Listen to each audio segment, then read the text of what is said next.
Welcome all. Another week of the College Football Print Factory. It's week 4 now, and this week we get a ton of fun ahead of us. As always, I got Bruce and Big T with me here. And Bruce, last week was a little bit of a roller coaster. We had the Noah Whittington news, which was huge, and that you were able to get us about an hour before lock to finally tell us, here's the situation with the Oregon backfield. Jaden Lamar ended up carrying a huge load for them as well. You also had other cheap running backs really kind of come to the fold, and you were very high on a guy like Blaylock, who I was able to get in some teams using your projections.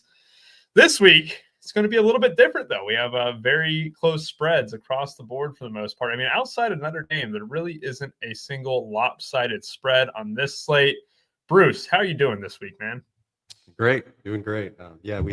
We had a solid week. I know I will give it to Big T. I know he called out Blaylock as his guy, old Mookie Blaylock, and he smashed. He looked great. I think we'll probably even play him here on this slate, even though Auburn has a solid defense. But yeah, it's been a great day. A little under the weather, as you can tell, but just excited. We're back here in week 4.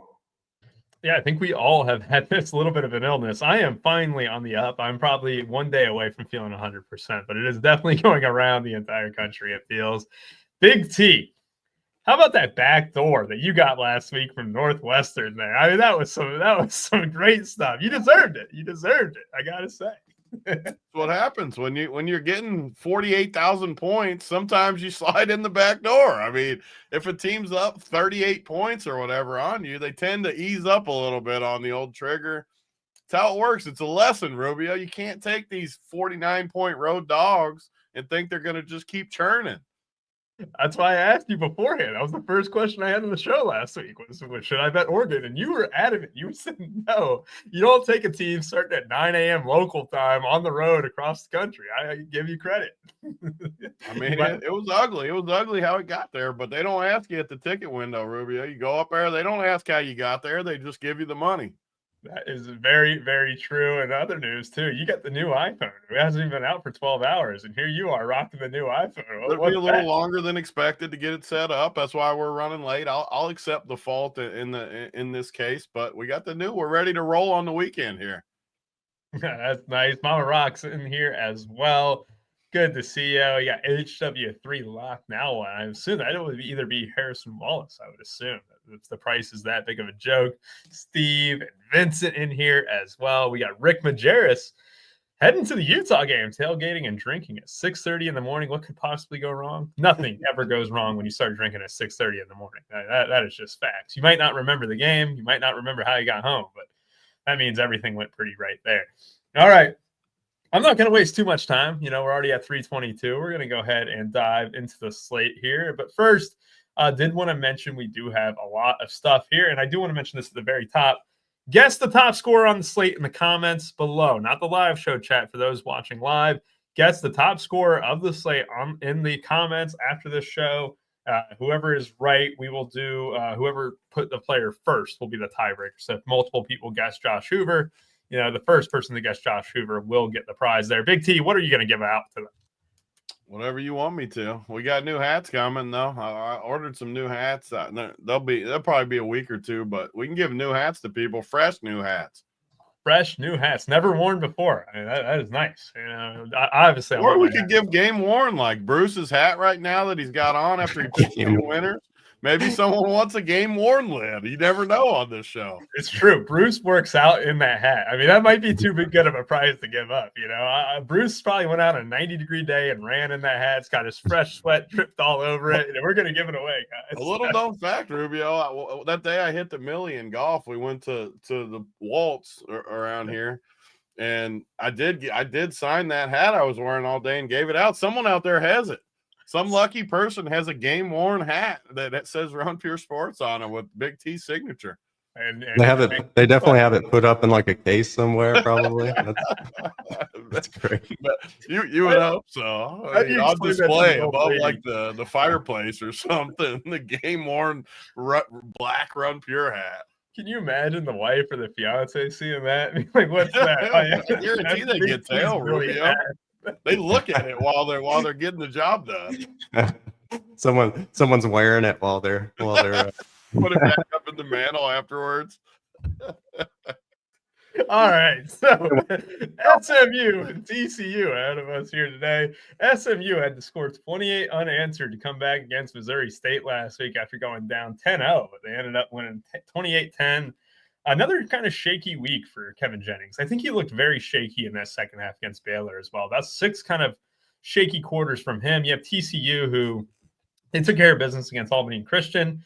They jumped out to a 42-9 lead. I think Josh Hoover, I don't care what people say about him.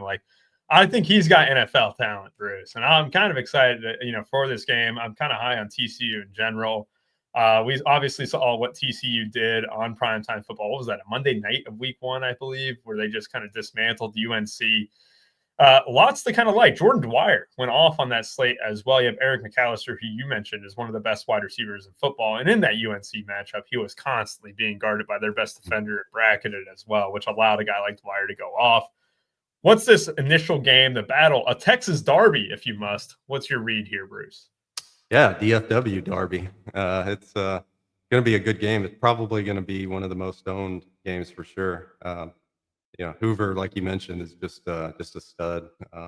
80% accuracy percentage and just so many big time throws. He's just too good. And he has 2 of the best receivers that I've seen. Maybe this year. Dwyer looks great. McAllister is great, and that's part of this slate is that you have Dwyer is going to be like 30% owned, then you have McAllister is going to be like 1% owned. Just because Dwyer went off week 1 and McAllister's more expensive. But you could make that pivot and just smash. McAllister can do it all. He could score 30 points in this spot for sure. The running back situation. TJ Harden has looked great for SMU. I don't know how great this TCU rush defense is yet. So he's going to be unowned, and I don't mind playing him, but I always stay away from the TCU running back spot. Looks like Barnes is probably going to be out for TCU, so just no idea what they do behind him. The SMU receivers have looked great. Brinson and Cooper just smashed week 1 and week 2. I think last week was kind of a look ahead game for them. They came out really slow and then kind of pulled away late. Manjack is 3K, so that's probably one of the better values on the slate. And I always don't mind playing DJ Rogers or RJ Maryland. Both are solid receiving tight ends as well. I like it. And Big T, I look at this game too, and what Bruce said, obviously Barnes, probably the big news at the running back position here. You got 2 cheap TCU running backs. We'll talk about this slate more and more, but what I really loved from Bruce there was the fact that a lot of people are probably going to gravitate toward Dwyer over McAllister here. And, it's a prime slate for double stacks. So I just look at this first game here. You could easily double stack maybe Kevin Jennings if you wanted to with, guys like Brinson who, what are the prices here? I mean, I think everyone might be a little bit too cheap on this slate. We had the Harrison Wallace price as well earlier as well. Big T, what are you doing with this game? Do you have any interest in TCU doubles as well? Yeah, I mean, you have to, and it's going to be the name of the slate too. There's just so many underpriced guys that it just makes it where the obvious build's going to be pretty obvious with some of these guys. And Bruce brought it up. It's a great point. We've had these plays the last couple of weeks too, where the Baylor guy a couple of weeks ago, I forget who it was last week, but the same exact spot where everyone's going to play Dwyer, no one's going to play. I do think McAllister, he's got to come up a little bit, but man, he's going to be low no matter what. And like SaberSim right now, for some reason, that's what I was trying to figure out. Like SaberSim's got him like 20-something%. And like we got him like 1%. Around the industry's got him like 1%. I don't know where SaberSim's getting 21%. Saber has field lineups, and they're assuming that Josh Hoover is going to be very popular. And what they're doing is they're probably including a lot of double stacks in there. So Saber usually on a very high-owned quarterback, their receivers are going to be a little bit over-owned on their field lineups. So yeah, I would think that I run it naked just with the projections too, because I wanted to see it. I ran a bunch of teams just because I was curious on this exact spot. And McAllister comes in like 12% on mine, just naked runs, not including correlation or anything with that, just totally naked projection. I think that's where he'll be, but the point still stands that Bruce made, where McAllister's still, I think, the best receiver on the team. Dwyer's good too. And I mean, you can't forget about Manjack. So, I mean, Manjack at 3K is tough to ignore too. I mean, he's been around a while. Where was he before? I know he was somewhere, but I'm drawing a Houston. blank. Houston. I mean, he's just a solid 3K option too. And even Ed Smalls put up numbers at 3K. So this is just a dead set to double stack spot for me, 100%. I see really no reason not. If you play Hoover, I don't see any reason not to play two guys with him. And then the SMU side, I mean, you're a 7-point dog and a 62, 63-point total. Kevin Jennings hasn't looked great. I agree with Rubio, but he's still got all the upside. Just so much upside in this spot. Perfect script. You got guys that you can play with him too, a double stack with just guys that are so cheap. I mean, Brinson with a 15 projection at 4,100 is crazy. Cooper with a nice projection at 3,700. I mean, there's so many cheap plays on this slate. It's just, it's crazy. I mean, you're going to have to choose. The hard part is you're going to have to choose. And on top of that, I think TJ Harden might be the best play on SMU, which makes it even crazier. Like, you could play I don't know if I'd play Jennings and Harden together, just the way it correlates. But you could play Harden with the double stack on TCU. You can do so many different things. But this game's awesome. Everyone's going to like it, like Bruce said. There's not really anything I have to discourage it. It's a great spot. You just have to know that it's going to be super chalky. It's probably going to crush. But, yeah, great spot. Yeah, nothing too much to add. Harden's snap counts since that, week 0 or 1 in that Baylor game, it kind of took off a little bit, right? And then obviously last week you don't have to focus too much on that. Like you said, I think that was a good word for it, a look ahead game, right?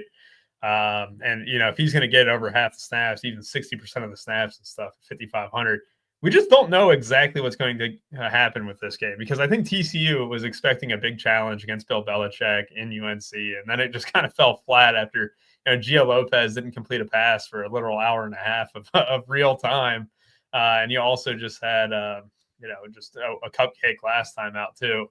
This game, I'm kind of curious to see how TCU responds, but we'll go ahead and move on to a game in North Carolina. We got North Carolina State taking on Duke.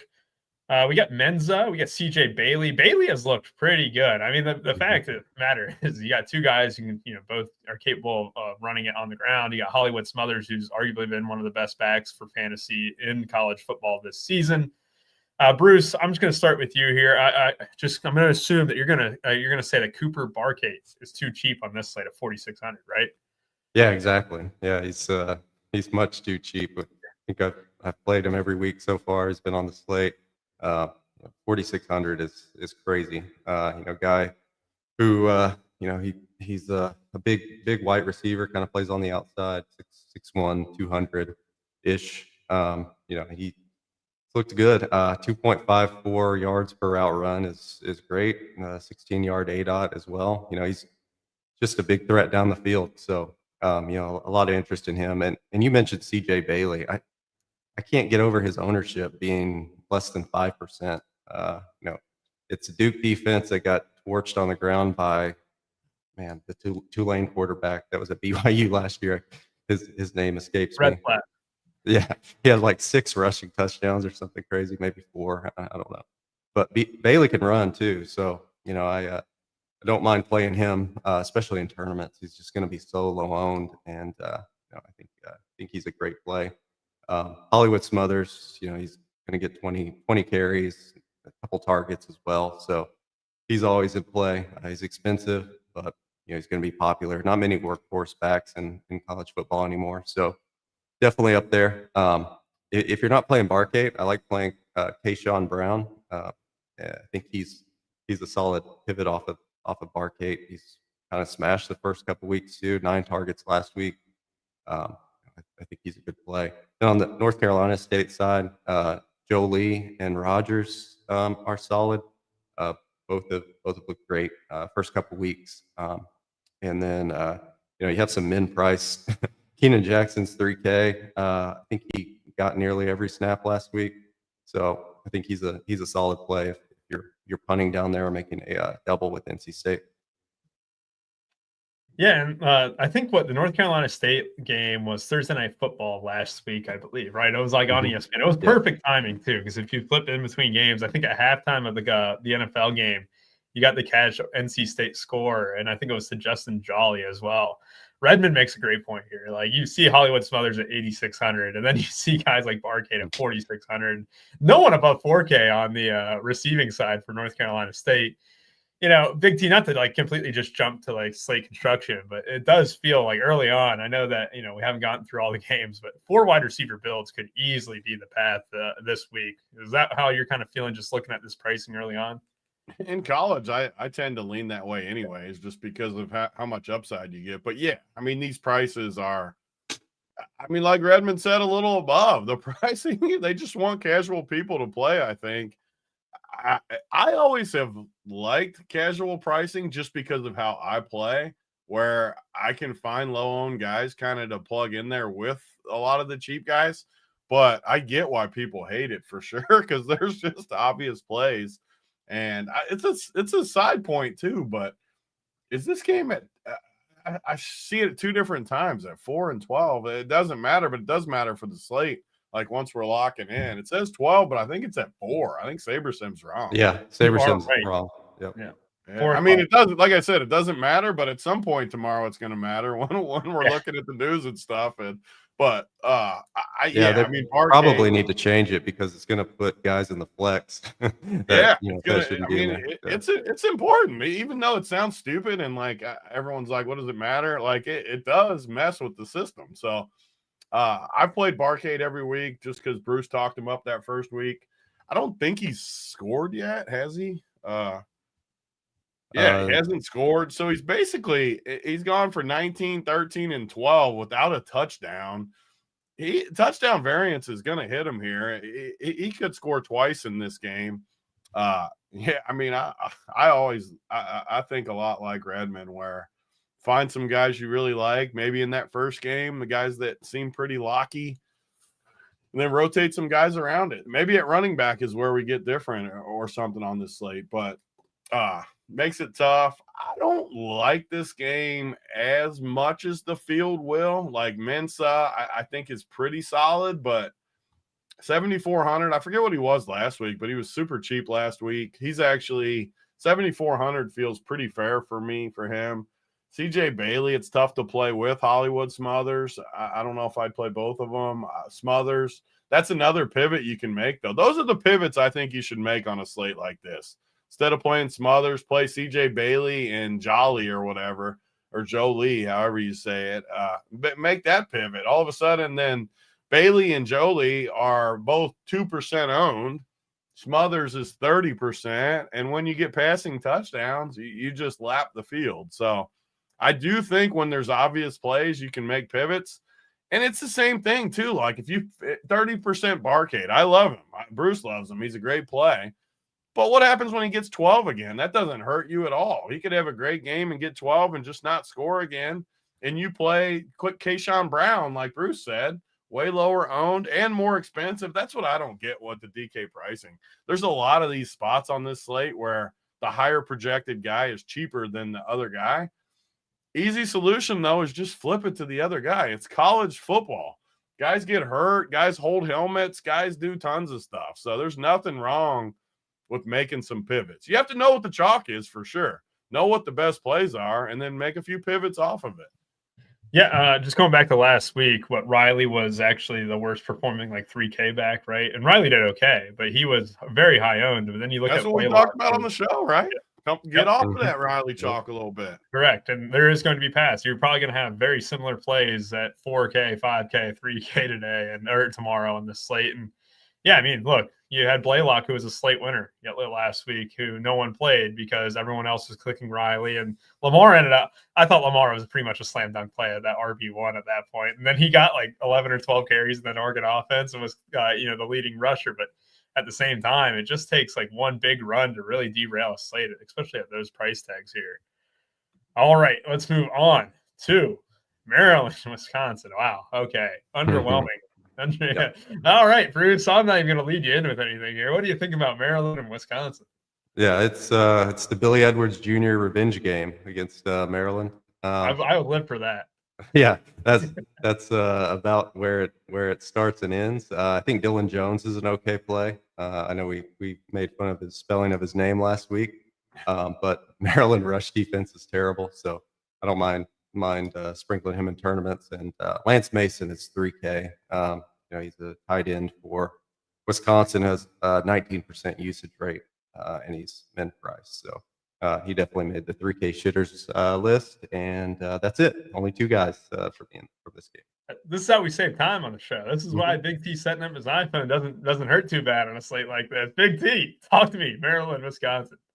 Yeah, these are the games that the slate is so good with good plays that, I mean, games like this, I mean, even Billy Edwards, we know what he is, and he's banged up too.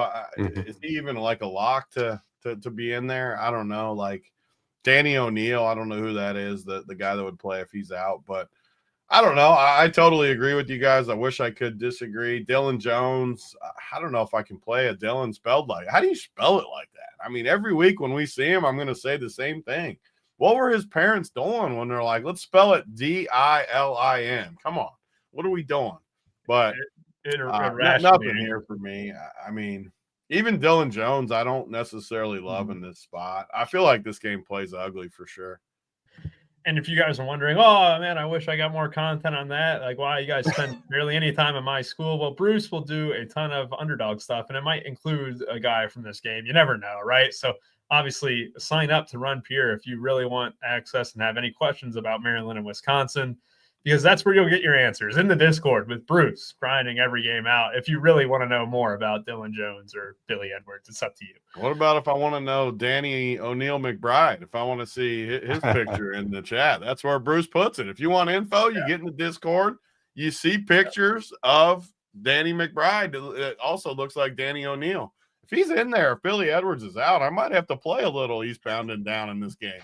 Just pure mojo at that point. Yeah, I mean, how do you resist that mojo? Look at that. That guy is an alpha. He's got great flow. Danny O'Neal, what is he? Wisconsin, yeah. I mean, that guy looks like a guy that knows how to get things done. I'll say that. I cannot believe how uncanny it is to Danny McBride there. It's the damn curls and the mullet. It's actually, all right. I can respect it, Big T, for pure mojo. Oh, yeah. All right. Syracuse taking on Clemson. Have we had enough of Clemson yet? This is just a terrible season. They're the Florida State version of last year.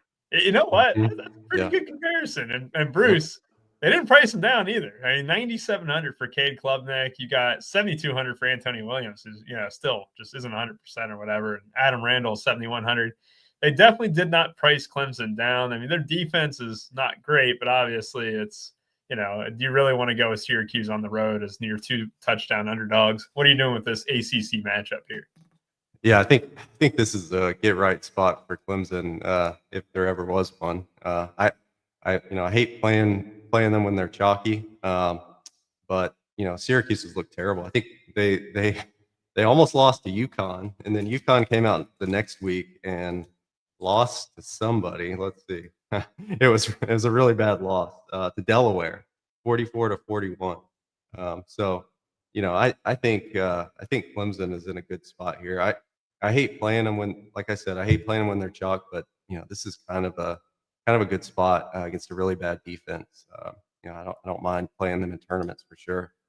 Adam Randall at 7,100 is a solid play. He's going to have some ownership for sure, just because Syracuse can't stop anybody on the ground. And then you mentioned Antonio Williams.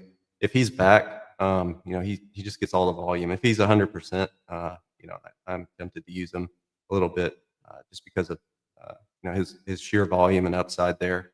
Westco is gonna have some ownership at 6,700, and then Darrell Gill Jr. on the Syracuse side looked great first 2 games, 7 and 9 targets, only 5,100 here, and then you can also run out Jonte Cook at 4,300. I think he's a solid play.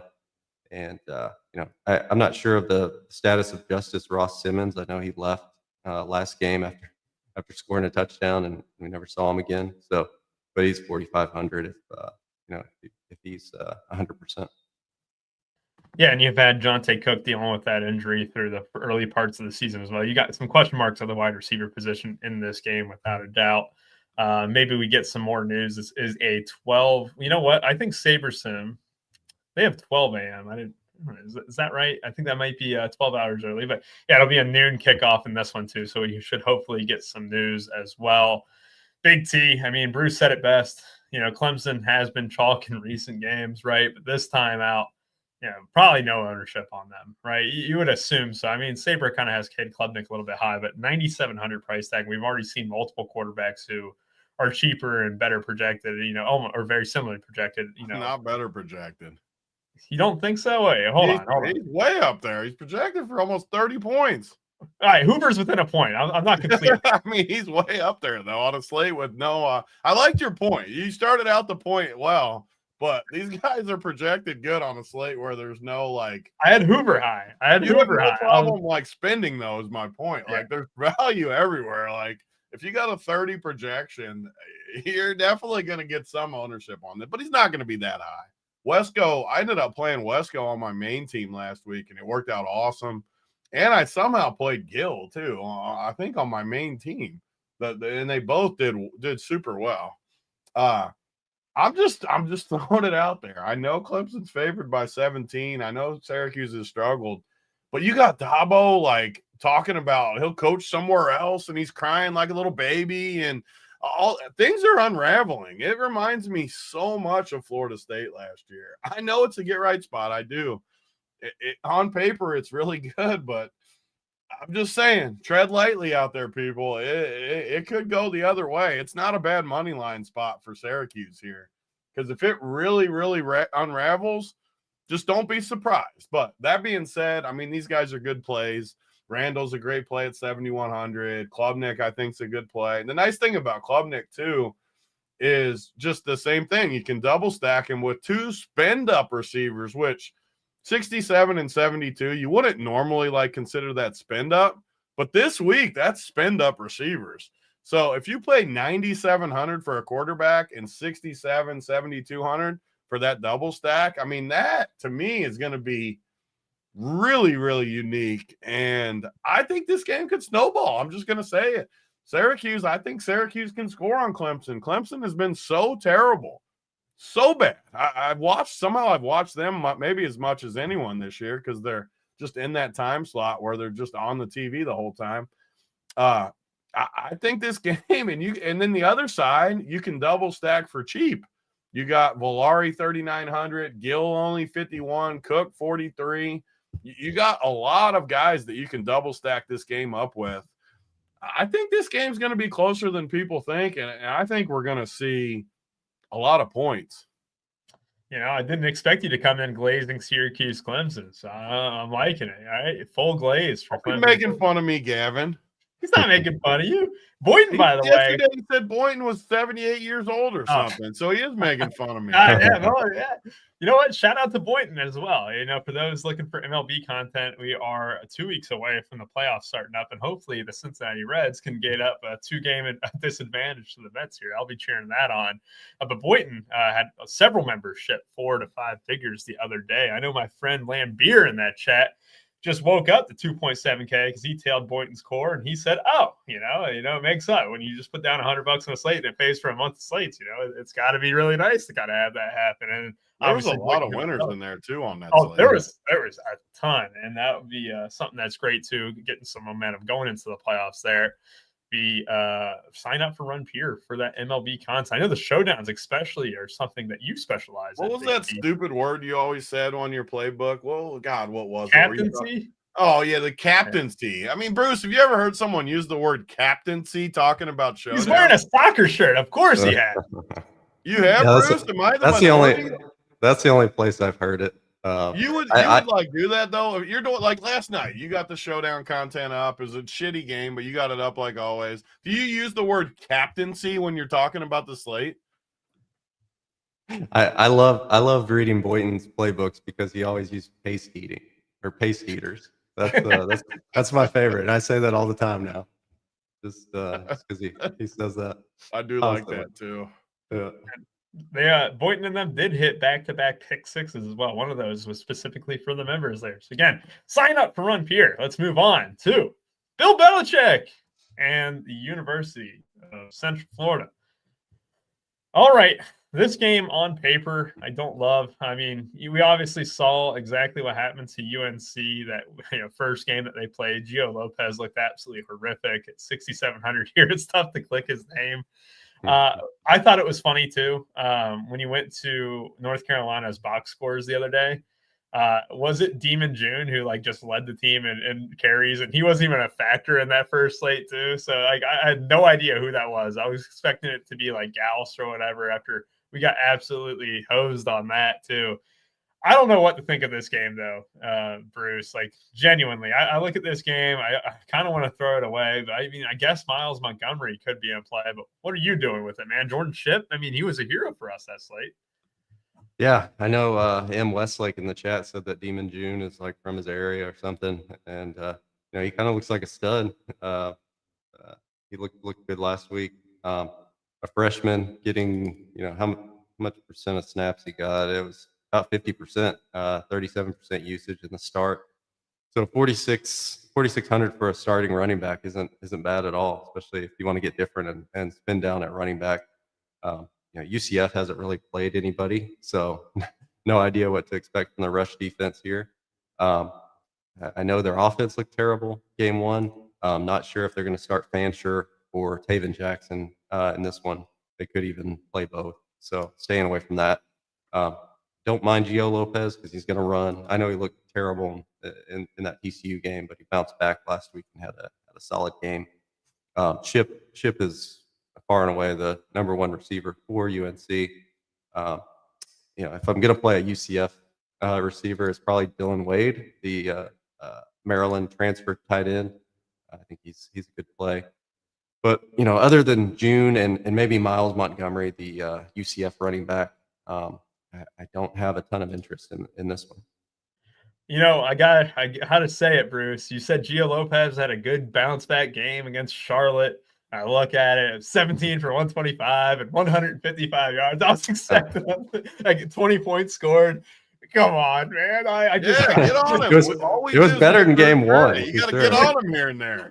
You know what? It is better than game one where he went an hour and a half of real time terrible. Without completing a pass, which that was an embarrassing graphic that ESPN kept flashing up there. Yes. Time since he completed a pass, 8:24 Eastern time. You're looking at the clock, it's 9:50. You're like, damn, is he going to get on the board there? And then he kind of faked the injury, I'll say. He's sitting there limping after throwing out. I've never heard you trash a guy. This is the first dude I've ever heard you. Usually you love every player. This is the first time you've hated someone. You know what? Are you mad at Belichick? No, you know what? I respect Belichick. Get the bag. He had a chance to become the all-time winningest coach in NFL history, and he ran away with his tail tucked between his legs. That's fine. I'm just more mad that we all had the salary to spend for Gio Lopez and Dylan Gauss that slate, and we absolutely nuked the Chiefies, and all of a sudden you just needed anything from Gauss or Gio Lopez, and none of us got that. And that's why I'm mad at UNC. That's why I have a little bit of a vendetta against them, Big T. Do you have a vendetta against them, or are you going to be liking them this week? Demon June, that's a top 5 name in college football at the running back position. I got to say it.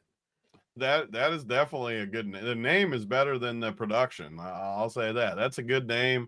It reminds me a little Bobby Knight at the end of his career at Indiana, where he just couldn't, and in Texas Tech or wherever he went, where he just the game passed him by a little bit. I mean, old Bill, he's living the life at home on the workbench. He's getting things done. He doesn't got time to coach these college kids. He doesn't care.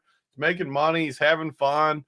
I mean, it looks bad. It looks bad for Carolina. In this game, Miles Montgomery is definitely in play, but he's expensive too. Kind of like Redmond said in the chat at the beginning.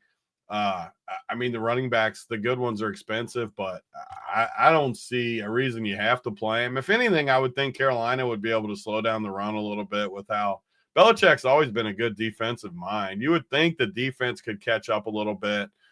I don't like this game. In college, I don't mind just getting off games if it doesn't look great, because there's going to be good plays in every game. So I don't see a ton in this game for sure. Yeah, and I just want to kind of go back to this on UCF too. That 17-10 win, Bruce, against Jacksonville State. And then they go out and beat, who was it? Was it Chattanooga or something like that, or some very small school that they beat 68-7. Is that like how it was NC8MT? So yeah, it wasn't anyone that they played yet. They obviously what is this, their third game of the season? So it's like, what is UCF's like status? Like, do you think they just come in and cover against the UNC team, or what's the kind of the game plan? I would say, like, for you to bet this, which side are you on? I think I'd more likely be on the under, just because I think both teams are going to try and run the football. I know UCF wants to run it. Jaden Nixon last week had 4 rushes, 156 yards, and 2 touchdowns. And Ja'Cory Brown came in at quarterback at 5 for 106 and 2 touchdowns. They want to run the football. So it's probably going to be I'd probably lean towards the under in this one.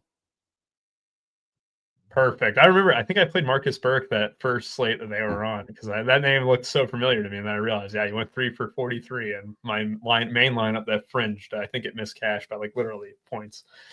All right, let's move on from this game to Texas Tech taking on Utah. A very healthy team total in this one.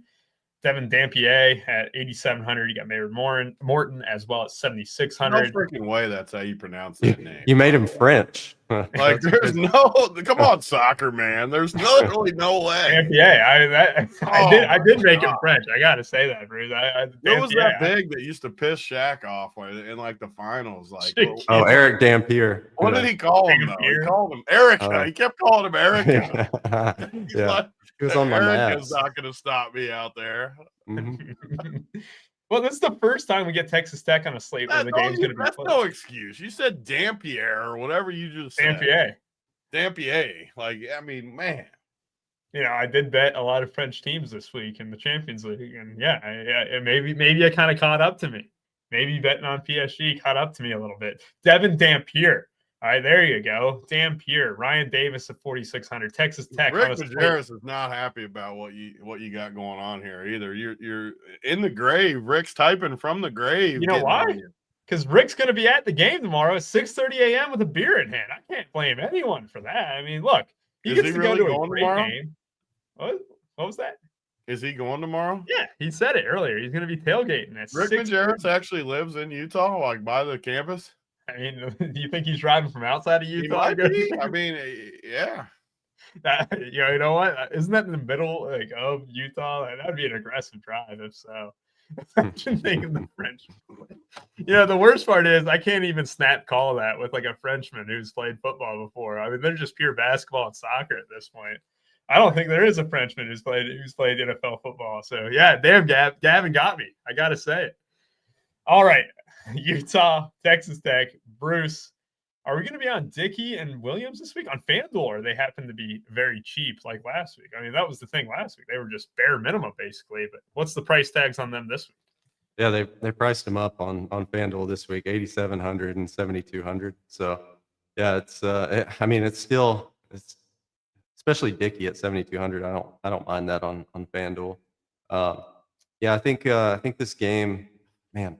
This is a tough one to figure out because Utah, they want to run the football with their great offensive line. But Texas Tech, has spent a lot bringing in some defensive players that are really solid. And they've looked great. They haven't played a whole bunch, but their defensive line looks elite. So it's hard to figure out how this one's going to play out. If for some reason they're not able to run the football with Naqori Rogers and Parker, you could see Dampier throwing it a little bit more to his receivers. And that includes Ryan Davis, who's 4,600, 25% target share as well. Got 12 targets last week against Wyoming. So I think he's a solid play. And Texas Tech's going to sling the ball around if they can. If they can't run it against this good solid Utah defense, you could see Morton throwing it a little bit more to Caleb Douglas, who's going to be like less than 1% owned. Reggie Virgil is going to be less than 5% owned. Terrence Carter has looked great. I think this is kind of a sneaky passing spot with two teams that have good solid defensive lines. So I don't mind it in tournaments for sure. That is interesting. And this total is high. And you mentioned both D lines being pretty good there. I mean, Big T, I mean, this game, yeah, it doesn't feel great to stack up at all. And it does kind of feel like, what Bruce was mentioning, the pass game will be a little bit low owned. The running backs, are going to get fed. But overall, probably not the greatest DFS game. I'm curious to hear what you have to say. I mean, Dan Pierre's projection was very high at 8,700. I mean, I imagine that's got to interest you a little bit. Yeah, Utah's a tough spot. Just how we look at it. I'm all confused with these freaking game times because I got the other sheet up and the Carolina game's later too. SaberSim's got me in shambles here with my list. I think that's a wrong game time too. Come on, SaberSim. But Utah's just a tough spot. Like, I always feel like it lets you down. It's a tough spot to play. Texas Tech's tough spot. But then you look at the spread. It's only 3.5, 58 total, which is right there with pretty much anything on the slate. You got all low-owned guys for the most part. Dan Pierre might get a little bit of ownership. Ryan Davis might get a little bit of ownership. But the Texas Tech guys have looked good to me. Morton's looked pretty good. The running backs have looked good. And then, like Bruce said, these receivers, I mean, you want to talk about some double stacks that could really pop off in a low-owned spot. Virgil, Douglas, Eakin, even Terrence Carter at 3,600 looks good. So the hard part is, and we always talk about these on this show, like there's 4 receivers that are pretty similar to me. It looks like we got Caleb Douglas a decent amount higher, but they all feel like I wouldn't be surprised if any of the 4 of them went off. I do 100% agree that I want to be more on the passing game. Like Jacoby Williams has a pretty good projection. He's only 5,800, but there's 2 running backs and it's pretty good D lines. I don't love the spot for the running backs in this game, but it's another game. I think you can stack it up. Definitely double stack Texas Tech. They should have a good script. And then Utah is a little harder to double stack, but I mean, Ryan Davis is a good play. And some of these other guys are really cheap, like Andrews. Wayshawn Parker was good last year. What's going on with him this year? I thought he was good last year. Maybe he wasn't.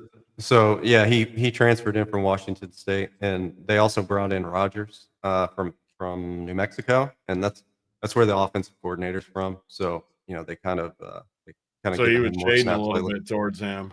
Yep. Yeah, Rogers has looked really good too. So I don't mind playing him. He's only 6,300 too, and he's been starting. So yeah. I think this game, I'm kind of with Bruce. I don't usually ever like Utah games, and I don't remember it ever working out for me, honestly, but it's a good sneaky spot. There's not going to be any ownership, and it just makes a ton of sense. So I do agree with that. Yeah, I got to kind of put it into the factor here that I thought I had your projections pulled up, Bruce, but apparently the master upload did not work. So if I go to the sheet, though, it'll pop up, and I can kind of get a sense of the wide receivers. Like, when you said Terrence Carter, I looked at it. I'm like, oh, wow, Bruce has him at like a near 13-point projection. You got Virgil, you got Douglas, so it's all very good projections in this spot.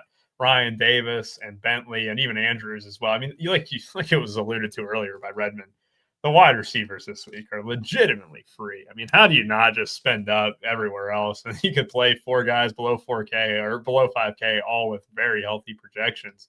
It's going to be really tough to kind of break that mold unless like a stud wide receiver goes off for 30 or something like that. But otherwise, I mean, yeah, you're exactly right though with the game times. The game in Utah is definitely not starting at noon. They got me all confused because I like always make the one thing I do before the show. I like to make notes and with the spreads and stuff, and it just keeps getting me all jacked up. Well, the good news is there's only 5 games left, and we're only at 44 minutes. We're managing time pretty well. It's just we got 5 games to get to. Hopefully none of these 3:30 start times are wrong, but we'll get to Arkansas and Memphis here. Rare out of conference challenge for an SEC team. Wow. Okay. I got to respect Arkansas here. Taylor Green. Wow. What a projection. I love Taylor Green. I mean, you talk about so you shit on the one dude's projection at 30. Now you said, wow, what a projection for him. Because I glazed Taylor Green. I mean, God, have you ever played NCAA 25, Big T? I mean, God. I played Taylor Green 9 years ago in college football. Damn right. He was a stud at Boise. He's a stud at Arkansas. 32 years old. He's older than you. You know, I got to check this out because it did feel like we haven't. I actually don't know how long, but it feels like a while. You know what? I'm shocked. He's only 22. Yeah, Really? his birthday is in a month. You know, So October he's going to be 18th. 23. He will be 23. That's pretty old for college. I'm not going to lie. And that's just 1 year nowadays. I mean, that one dude for UK is like, what, 25 or whatever. I mean, there's some old dudes out there. I keep hearing they're going to finally listen to like everybody I've heard says they love the 5-year deal where no matter what, if you get injured, if you redshirt, you get 5 years. You can play all 5, but you can't play 6, you can't play 8. Like, you just play 5.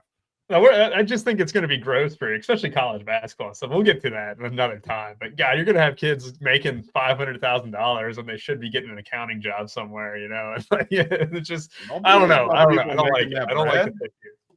I don't like it at all. But Bruce, you don't like people making money.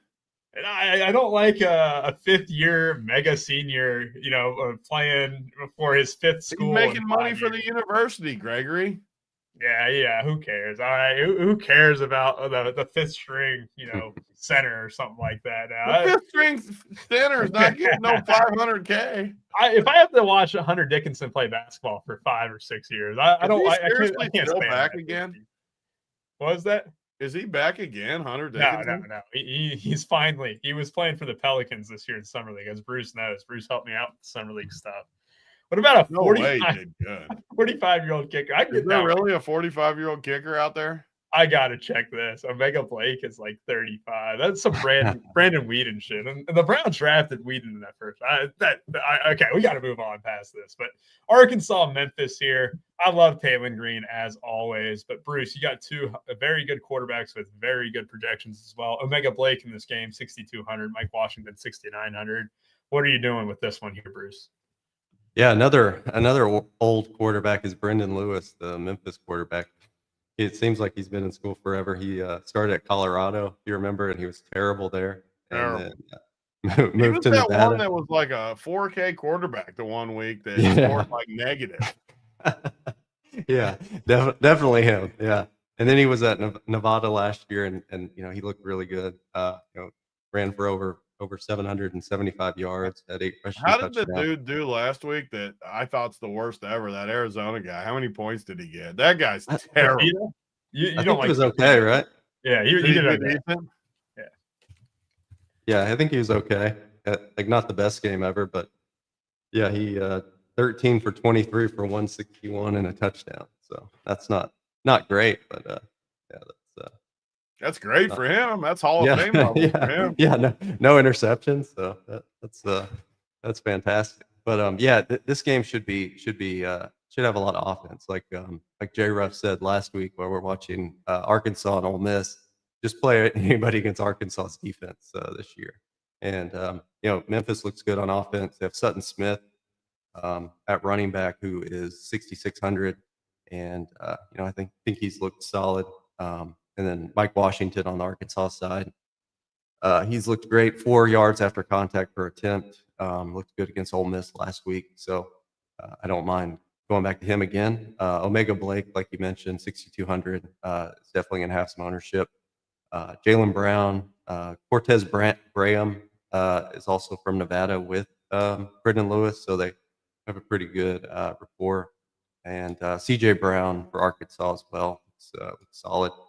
I just think Talon Green is probably one of the best quarterback plays on the slate at 8,400. His rushing upside here, even if it is a road game, hate playing quarterbacks on the road. Sometimes that running game will travel. So I don't mind playing him here.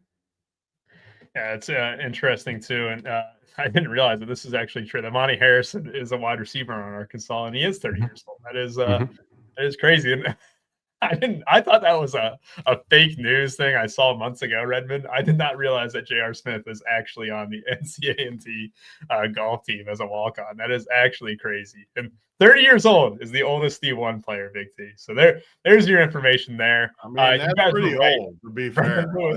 Yes, Brendan Lewis will turn 24 by the end of this season. His birthday is December 8th.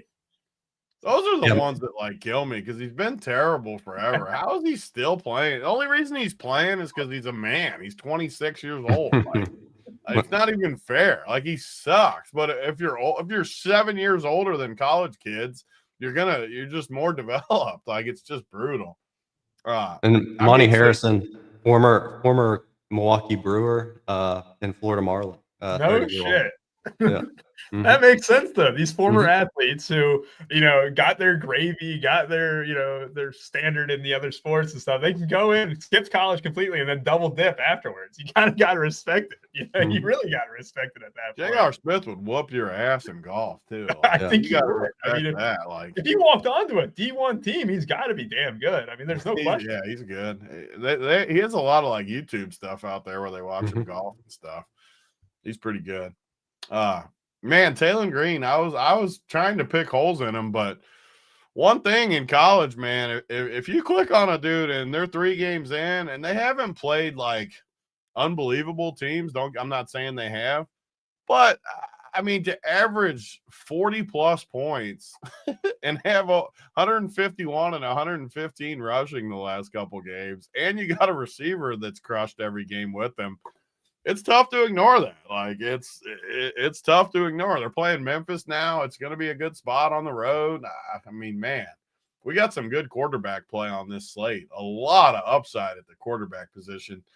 The thing I like about it too is I don't really like the cheaper receivers for Arkansas. So I always like just where you have a guaranteed person to put with it, just with Omega Blake. Take your chances, and then you can kind of pivot around in other spots as you go. But looks like just massive upside. The Memphis side's what I struggle with, though, because it's only a 7-point spread. They're at home. I do feel like Memphis plays good because exactly what Bruce said to start the segment of this game. It's SEC versus Memphis. You feel like it should be like a mismatch, and it might be, but it's still only a 7-point spread, 61 total. Memphis is going to score points in this game, and I don't really want to play Lewis because I know how bad he is. But Sutton Smith, he's 6,600. We need running backs. Bruce has a nice big 20 projection for him. See, I got Bruce's projections up, Rubio. I know how to get the actual projections on my Saber Sim. But you want me to show you? Do you want me to teach you something for once? You want me to help you get Bruce's on there? No, I know how to do it. I'm just lazy. In this, and the cheaper though, like Braham or however you say it, 3,500, pretty good projection there. The Memphis side's tougher, but I do think they score points, and I like this game. I mean, this is a good slate. This is the first slate all year where I feel like there's a lot of high upside spots. I think there's going to be 1 million points scored. Everybody's underpriced. You're going to need big time upside. Don't play condom plays this week. You're going to need upside for sure. So, I mean, Arkansas is tough to ignore. Yeah, more and more it feels like a slate where if you don't have a 15 to a 20 ball, you actually might be low balling it at that point. Yeah. If you don't get 15 in a spot, you're going to need a minimum 20. And quarterback, you're going to need even more. Like, you're going to need in the 30s, 40s. Yep. Talon Green last week on the road, 14 for 115 on the ground with a touchdown and threw for, 305 yards. Mm-hmm.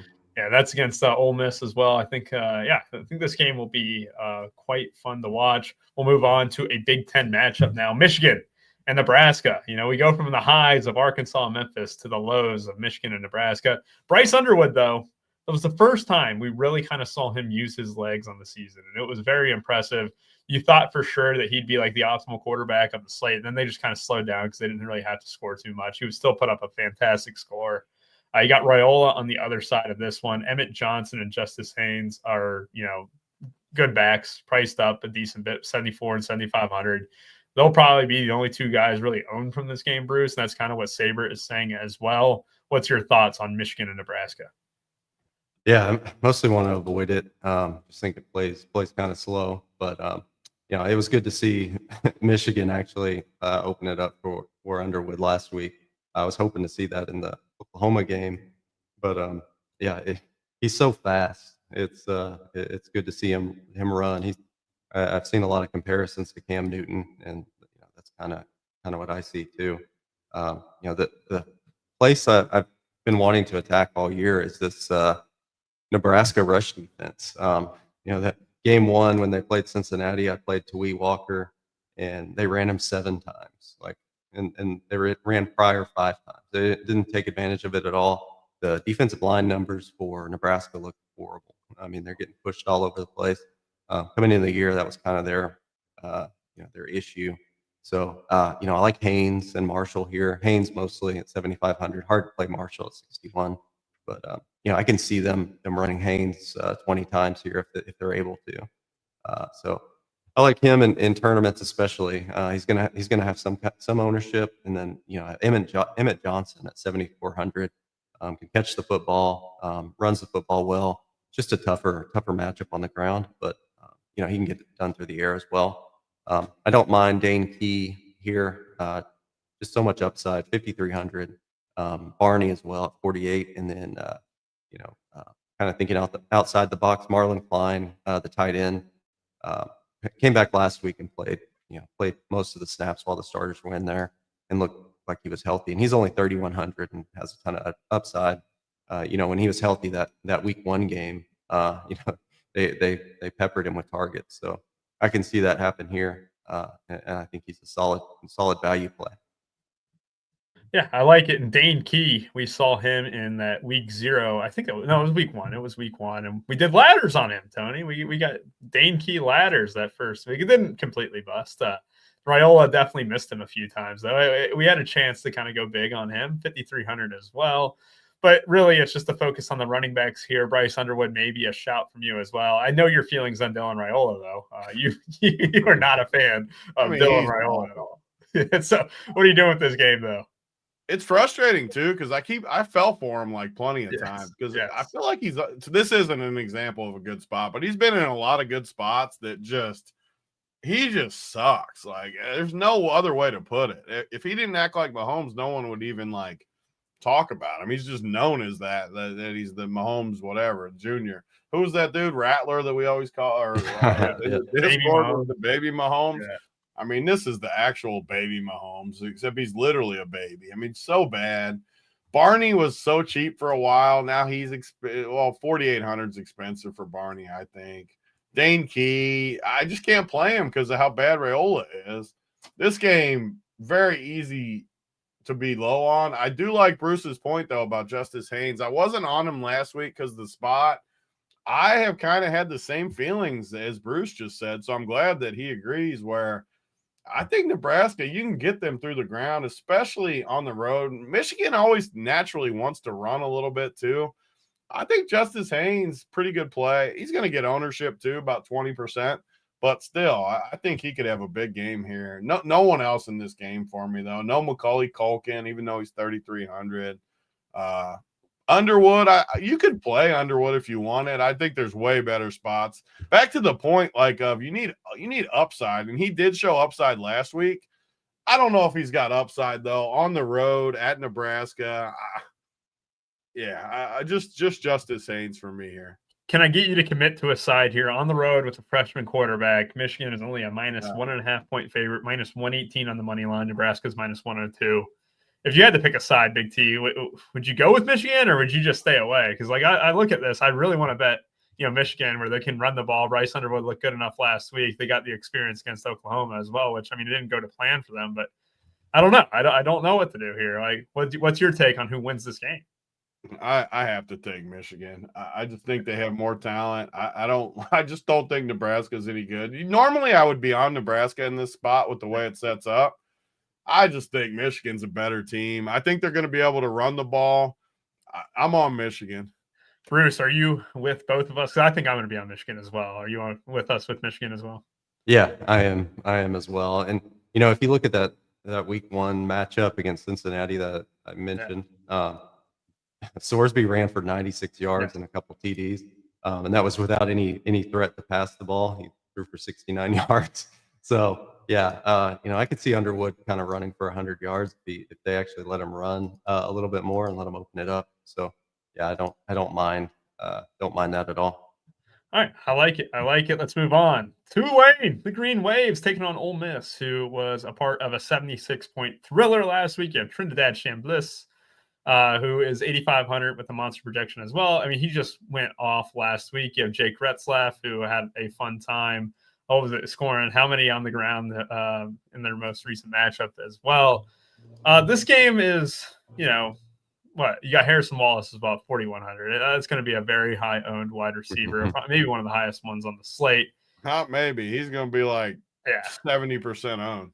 Yeah, and it is funny. I just look at this. I don't want to be like overly high on Mississippi, and these prices are cheap. Even Quan Lacey too at 7,700, who got vultured I think last week too when they were on the goal line. Bruce, what's the thoughts on this game?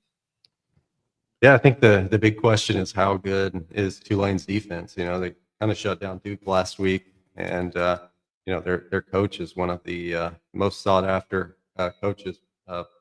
When it comes time. So yeah, I just wonder how good their defense is actually. But Ole Miss always has a good offense. Chambliss plays like he did last week. He's going to smash. I haven't projected really high. His ownership's going to be high. Just looks like a stud. I faded him last week on the night slate. I felt really bad once I watched their first drive. A lot of that has to do with Arkansas's defense, but he looks like a stud. Played at Ferris State, I think, last year, and thought he looked good. Can't totally discount Retzlaff either. We saw Taylor Green run all over Ole Miss last week, and Retzlaff does a lot of the same things. He's not as athletic, of course, but he does have that rushing upside. Lacey is definitely in play, even at 7,700. 20 rushes per game, 5 rushing touchdowns. It's just elite for a running back in college football now. You mentioned Wallace. He's just 27% usage, 10 targets last week. He's just a stud. We always talk about those Penn State receivers leaving Penn State and having studs, and he's one of them for sure. Daquan Wright, the tight end at 3,700, solid play too. Deuce Alexander at 3K, also solid. I don't know what they did with these prices, to be honest. And Caden Lee at 3,900 is really good too. If you want to think outside the box, 6,100 for Stribling, who finally, I think he scored. Yeah, he scored last week for his first touchdown of the year. Nobody's going to play him at that price, so I don't mind him there either. Yeah, I mean, it's tough. It's tough to get away from Ole Miss here, Big T. Look, you've mentioned some double stacks before, right? So if you didn't want to double stack Ole Miss with Chambliss and Wallace and whoever else, you do have options to get different from this game. But how different do you really want to get on this, Ole Miss team here, Big T? It's just, this is where the pricing just it just doesn't make sense. I mean, you get Wallace at 4,100, who's crushed. What have they played? 2 games? They played 3 games, actually. I thought they only played 2. He's crushed 3 games. You got Stribling, who was good in the past, but he scored last week and still only had 8 points. How could he be 6,100? It doesn't make any freaking sense. But that makes it's so crazy that it actually makes sense to maybe play him. I mean, he's such a bad play that he might actually be a good play. That's how backwards sometimes tournaments work. I think, though, with Ole Miss, I have to play the quarterback, Chambliss. I almost have to play Lacey and Wallace. So my double stack could actually be just play the 3 best guys and just take my chances that they score a bunch of points, which Ole Miss is always going to score. The good part about the lane train is he's just going to keep scoring. Like, he doesn't care. He's just going to go play. He's going to score a bunch of points. And I don't see how you don't play these guys. Obviously, you don't have to play like Lacey with them or something. I just think I will personally. Like you said, he didn't crush last week, still getting you 20. He's going to have a week where he gets you 30. I wouldn't be shocked if Chambliss gets in the 30s, Lacey gets in the 30s, and Wallace gets in the 20s. And kind of like we were talking about earlier in the show, I think you can lock certain spots or go super overweight on certain spots. If you play 10 teams, 8 teams or something, play Chambliss with Wallace. I don't know how you fade Wallace. The only reason is ownership and just hope something happens. Yeah. I mean, he's 4,100 and he just looks so solid. It's just ownership. And you know what? Maybe he gets hurt or maybe whatever. He just gets vultured every time. And Lacey's the one that crushes. You got to play one side or the other, though, in my opinion, because a lot of times in these games like this, It's not going to be it's still an 11-point spread. They're at home. Like if it was at Tulane or something and it was like that, I would be a little more worried about like a letdown, but they're at home. They're going to put up points on this team. It just looks like a slam dunk. And it's one of the few games of the slate, though, that you got an 11-point spread. I always like to play it both ways. I have no freaking idea who to play from Tulane. I don't think there's a single good play on the team. Even Retzloff, I've always hated him. He's not a guy that I like at all. And even if I did, I don't need to play a 3K receiver when we have every good receiver's 4 and 5K. I don't need to gamble at receivers. Even if I played Retzloff, I would never say this. I just wouldn't play Retzloff. I'm not even going to say it because I wouldn't play Retzloff because of it. I just think you play Ole Miss. And even if Tulane hangs in this game, which you want, I think the points are totally spread around. Unless Bruce has someone that just like sticks off the page at him. Because we're, like you said, Rubio, we're going to need 20 from these 3K guys down here. It's not going to be like they get 12 and you're okay. You need more at receiver. Yep, you're exactly right. And for those wondering, Harrison Wallace, haven't heard that. Well, if there's anyone who's leading targets on the slate, well, it's Harrison Wallace. He leads the slate with targets per game. He leads the slate with target share. And he's only 4,100. And that's the type of stuff that you're competing with is that, if you were to look at it here. Going DraftKings? Like, how can he be 4,100? It makes no sense. The best part is, so Bruce puts together an amazing sheet that allows me to act like I know what I'm talking about whenever he sends it before a show. It really is the best sheet. It is absolutely the nuts. For targets per game, over half of the top 12 are below 5K, and they are in the top 12 of targets per game on the slate. So that also includes target share. If you wanted to sort by that too, it's the Duke guys. This is interesting too. This is why I really like kind of sorting by this was the targets per game. You have 2 Duke guys inside the top 10. If you did want to do a men's double stack or something like that, it's a good way to kind of see a double stack. But obviously, still those just the points. I think I don't know. I think they have upside, but I think their floors are way better than their ceiling. Oh yeah, I mean, you also have 2 Oklahoma guys, which I can bridge this into the next game here. You got Auburn and Oklahoma, 2 Oklahoma guys who actually lead in targets per game on the slate here, both inside the top 10. And Keontez Lewis and Deion Burks. Deion Burks having the lion's share of it as well with 8 targets per game. This matchups is very interesting, and I believe on the cover of this is Jackson Arnold. I think he is on the cover of this show. I made sure of that. I did say John Mateer, and then you told me that I already had John Mateer on it the week before, so I had to pivot to someone else. But this is a nice little Jackson Arnold. Oklahoma double stack cost me the title last week. I had the best team in the universe, and I forget where I finished, but I had the double stack from Oklahoma with it. And the receivers did nothing. And I was still in the top 10 or something. The crazy part, too, and I was talking to Bruce before the show, is that, for those who didn't play Torrey Baylock at all last week, well, you're missing out because that dude looked like Adrian Peterson. I swear. That dude, he was turning the corner near the goal line. I'm just sitting there, I'm this dude looks electric. And I was telling Bruce this before the show, as I played a little bit of Deion Burks and stuff, but I didn't have enough Blaylock, right? I did have some, but I had more Lamar and everything. But I was like, man, this Blaylock, no shock to me that he had 25 on that slate because he looks the part. Oklahoma, a pretty decent sized favorite here against Auburn. An SEC matchup. I got to get used to saying that for a team like Oklahoma. But Bruce, what are you doing with this game here? Yeah, the Jackson Arnold payback game. So, yeah, it's man, I hate to say it, but I do kind of like Mateer here. Yes, it's at home, so he's going to run the football. If you remember that Baylor game, Baylor was able to move the football pretty easily, and the Auburn secondary is giving up a lot of big plays. So I don't mind stacking them up. I don't always agree with his decision making, but he can get a few through the air as well. So, and I totally agree with you on Blaylock. He definitely looks like the best Oklahoma back, but being scarred by past Oklahoma running backs like Sawchuk and others, it's always tough to vouch for one. They also have Javonte Barnes who looks really good. But yeah, definitely Blaylock looks the best, and he's 4,200 and gonna have no ownership. The strength of the Auburn defense is their rush defense, though. So I lean towards playing Mateer a little bit more, maybe with receiver or two like Burks or Satania or Panic, the tight end, or even Keontae Lewis, 4,700, who's going to be low owned because of that price. Singleton and Coleman are the two Auburn guys that I lean towards here. Singleton is too cheap at 4,500, and he's healthy.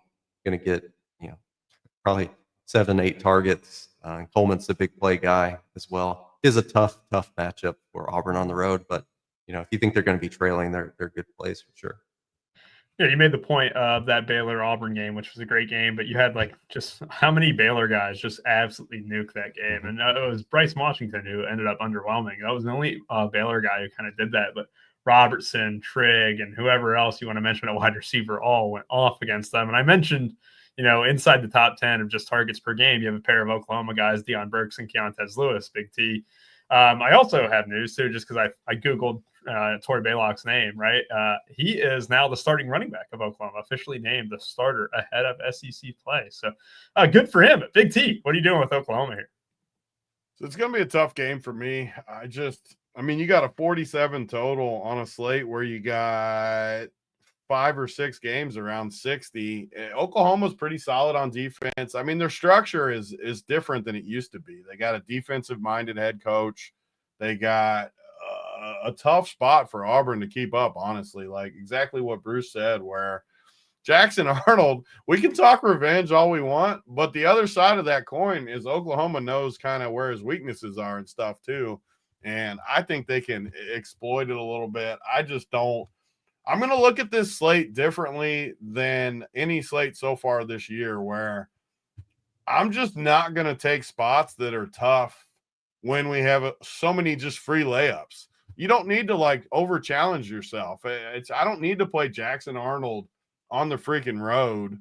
And Cam Coleman's a huge talent, but he's 6,400. Singleton the Georgia Tech guy? Mm-hmm. Yep. He's a possession type guy, so he's a floor play to me. I think this, honestly, for the big names and the actual how it'll be a pretty good game overall, I think it might be the easiest fade of the whole slate, because even my boy Mateer, he just can't hang with those big guns. There's some big boy quarterbacks on this slate. Deion Burks is 7K. I know Oklahoma's going to tilt me after I just said that they cost me last week with the double stack on my best team, but I just can't do it. I think this game is a super, super easy fade.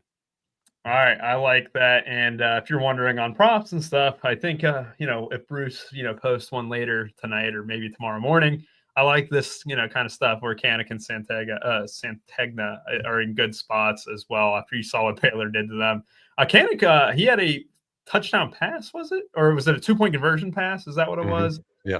Last week? Because I do remember Oklahoma started off hot, and that was even before Blaylock really did anything. And then he kind of, mopped it up and, really put the cherry on the whipped cream there.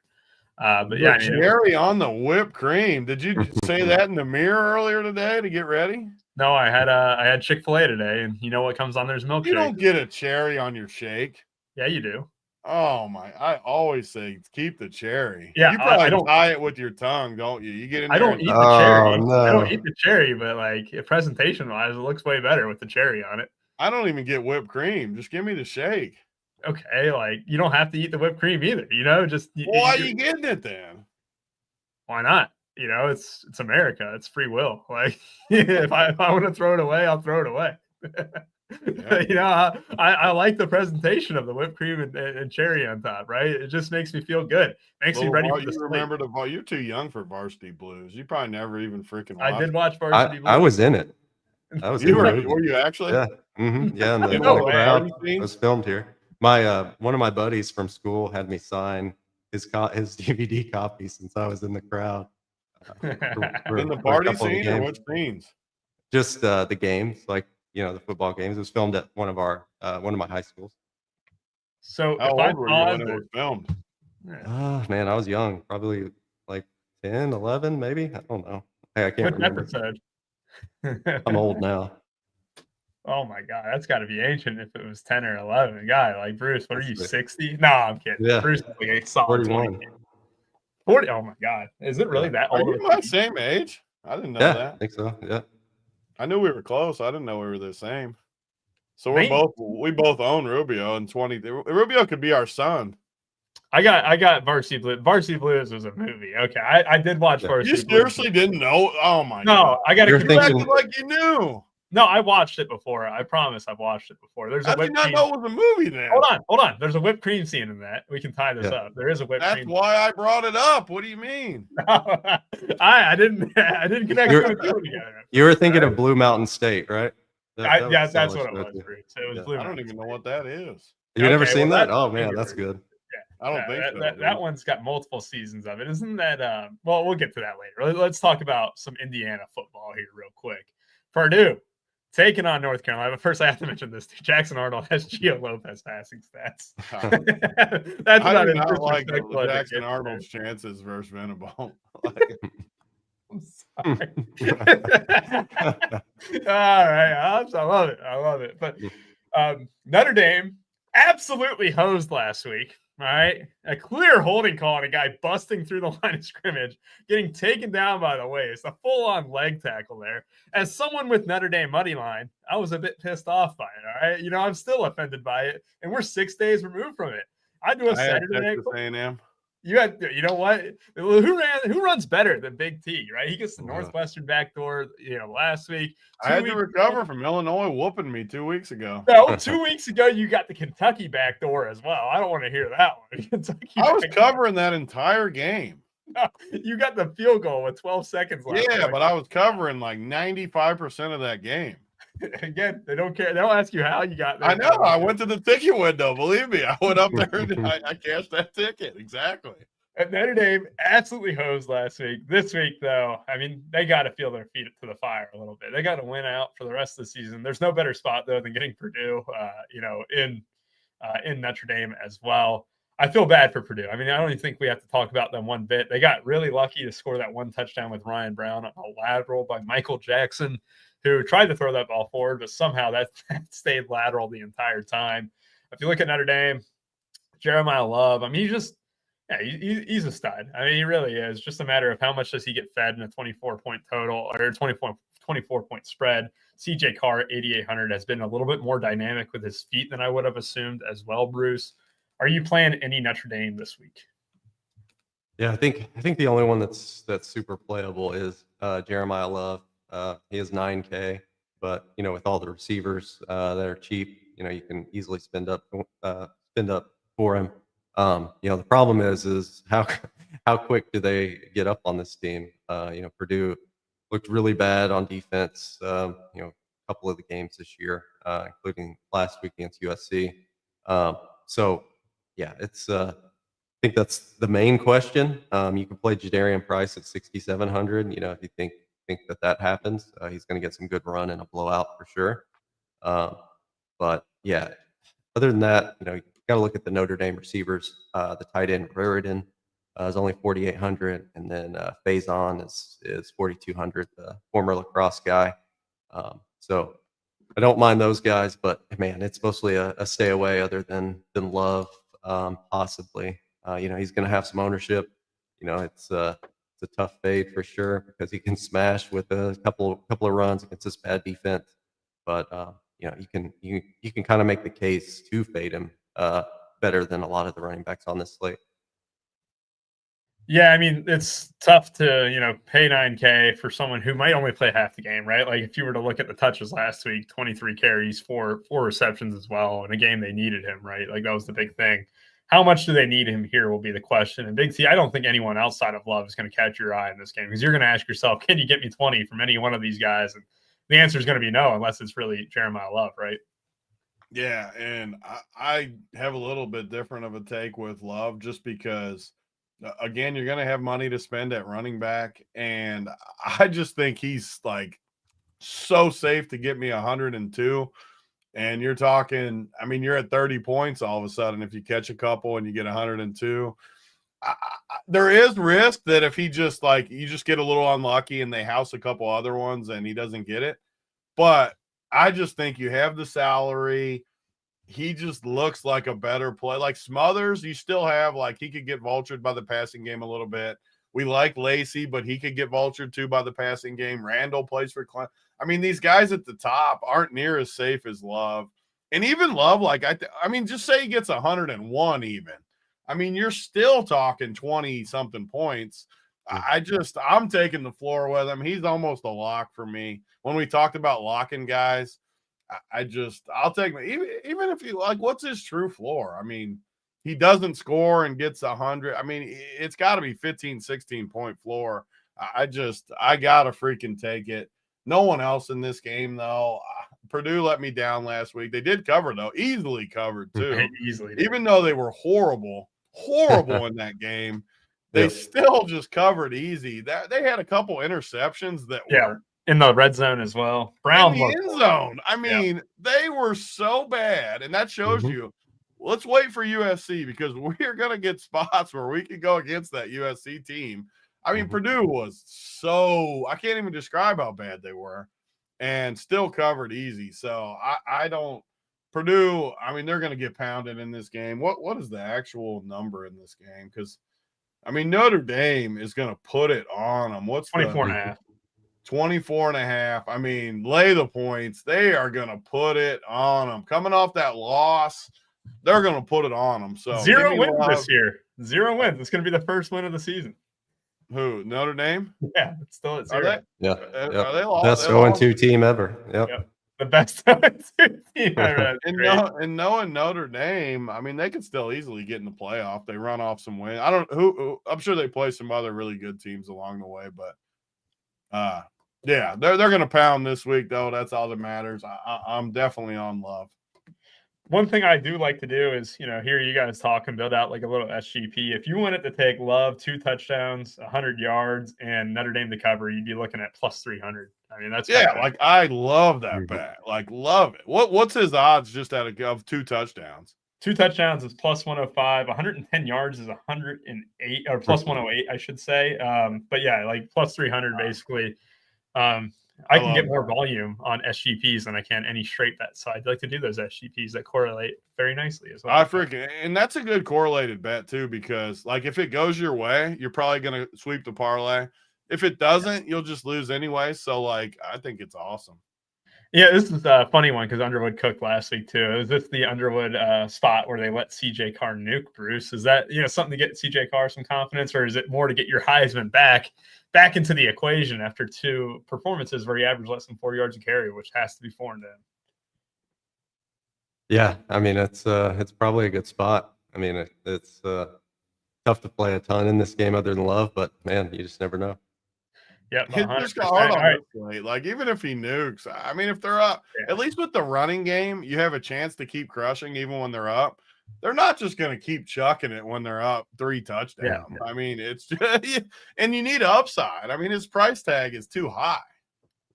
Very much so. I agree with that. All right, guys, you know the rules now. I'm going to get into the habit of giving you a play of the day from you guys. I need your guys' play of the day here. So many cheap options. I mean, my goodness. I'm going to stall here a little bit because I know you guys are going to have to look at the slate. You got one of 20 choices really overall. Give me your plays of the day. And again, sign up for Run Pure Sports for the full playbook. If you're looking for 2-gamer content tonight, Bruce is going to have that up very shortly, as well with the rankings, core plays, and everything else, and as well as the main slate, night slate, late night slate, afternoon slate, anything that you ask for. Bruce is a superstar, and he's got all that stuff up throughout the day on Saturdays as well. All right. Bruce, your eyes are scanning. So I'm going to go to Big T. He looks calm, cool, and collected at this moment. He knows his guy. He's at the poker table. He's smirking right now. Who are you going all in on, Big T? I mean, first of all, there's a lot of really good plays. And I don't want to come in and just say, like, Jeremiah Love or whatever. I got to go under 20% somewhere with all these just crazy high-owned great plays. And you got to be different somewhere. So there's a few different options I was looking at. But I like to give more than just one. Like last week, I gave the Purdue guys. It didn't work out. But I'm going to go right back. And I'm going to give a weird stack because it's a team I don't like. But Clemson, because I think Syracuse scores with them. Not Randall, though. Klubnik at 9,700 when we have all those other quarterbacks I like. I do like those other expensive guys. But I want to put him with Wesco and Antonio Williams, assuming Antonio Williams is full go. I think he will be. It's just those price points at receiver, 67 and 7,200, just like I talked about in that game. I think you get that full stack at like 1 or 2%. And then you know what you can do? You can just slam all chalk in with it. Maybe throw some Syracuse in there too, because I think they score. You can look at who to play on that. But I'm going to go with the Clemson guys as my kind of key play of the day type spot of the week here. I like that. Going with the full stack to kind of get away from this, extremely chalky slate. That's the one thing. You're going to have guys who project to the moon here. And Bruce, you can go with the full stack if you want, or you can go with one player. What's your feel right now? Yeah, I'm really liking Josh Hoover at 8,200. I think him and maybe even playing the double stack with McAllister and Dwyer together. I just think the SMU pass defense has been pretty bad early on. So I like those two guys with Hoover, who's been elite early on. Well, good thing is I'm arm in arm with Bruce. I loved Hoover coming in. My play of the day, it wasn't going to be a stack, but it was going to be Eric McAllister.